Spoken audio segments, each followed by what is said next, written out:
I certainly believe that it was a matter of time before Xi stepped in and reset some of the growth ambitions that the country had. And I think this was the start of many moves to come to re-establish the 4 to 5% growth objectives that China have.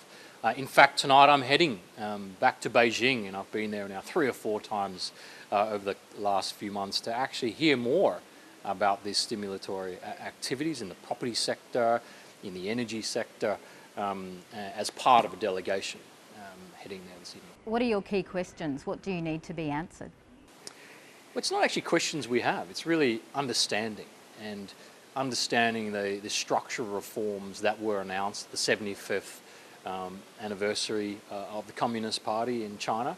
And followed that, there were some stimulatory measures, as you mentioned. Some analysts will say it's not enough, but for us, it's actually a great start from many years of the government taking a step out of the stimulatory means that we've seen for so long over the last 20 years in China. So for us, it's a positive indication reforms back on track. The iron ore price at the moment is around $104. What is your forecast of where it will be come the end of the financial year? Yeah, you probably hear this a lot. You're talking to the wrong guy about iron ore price forecast. We can't control that. We certainly take a view. We control the things we can control, which is costs. You certainly are looking at it. Absolutely, we have to look at it. So what is your forecast? We have an internal range of numbers. What we control is our cost base. We send it to the market for sub $20. $100 is an amazing price for Fortescue. We have 200 million tonnes.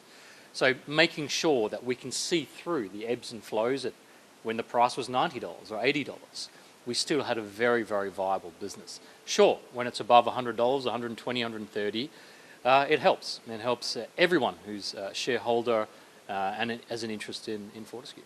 With Rio's Simandou project coming online next year, do you see Fortescue's break-even price coming into focus? I don't think there'll be a change in our break-even price. Can you clarify what that is? Break-even price. So our C1 price is sub $20. We then have a capital element that goes on top of that. So every year we have a different break-even price, but we certainly have a lot of headroom even at $100. And the onset of Simandou will impact the supply and demand mechanics of the industry. But I also think that some of the investor group has downplayed the turndown of replacement mines coming online. So some people think it's just going to add more tonnes to the market. Well, when you have a look at depletion of mines over the long term, there is an argument that it would just replace the tonnes that Rio Tinto is actually already mining in the Pilbara.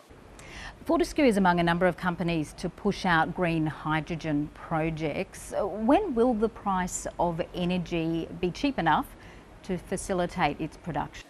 Look, that is a great question. And let me just clarify our position on hydrogen. It was always about securing the cost of energy to a point, green energy, to make hydrogen and some of the other byproducts. That's still the case. And in jurisdictions where the cost of the electricity is already at that price point, we're active with our projects in Norway, in Brazil, in Morocco, in Oman. Unfortunately for Australia, right now that price environment is not where it needs to be. Has that meant we've changed our tax on Australia? Absolutely not. In fact, we're doubling down. We want to invest in Australia.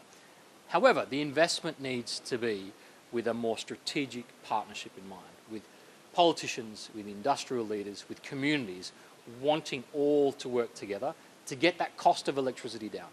It helps everyone. It helps mums and dads at homes. It helps industry like ours turn that renewable energy price into commodities that the world needs. Australia will move from purely exporting commodities to exporting green commodities. But what we need is that renewable energy price down. And the beauty of Australia is that it's got the best combination of sun, wind, and the commodities of anyone on the planet. So I'm an optimist in this space. We have to do it. The longer it takes, the harder it becomes to reach net zero, doesn't it? Is Australia at risk of missing its chance to make this happen? Well, not only from a net zero perspective, but there's a huge commercial opportunity that is sitting there right now. You are seeing other jurisdictions around the world get active. And my message out there to everyone in Australia, not politicians or industries alike, we need different types of leadership right now to not miss this opportunity. What do you mean by that? I mean, we're here at IMARG, and the thematic here has been collaboration and strategic partnerships. They're great words. What I'd like to see is us actually coming together, committing ourselves on real projects, government, First Nations, communities, industry. That's the model that's working around the world. We've had it really good for a long time, where you did not need to try that hard to set up a mine and commercialise a mine. In the future, we have to work completely different with what's a competitor now or governments. We have to put some of that aside and focus on the game. That's the opportunity. Dino Otranto, thank you. No problem. Thanks for your time.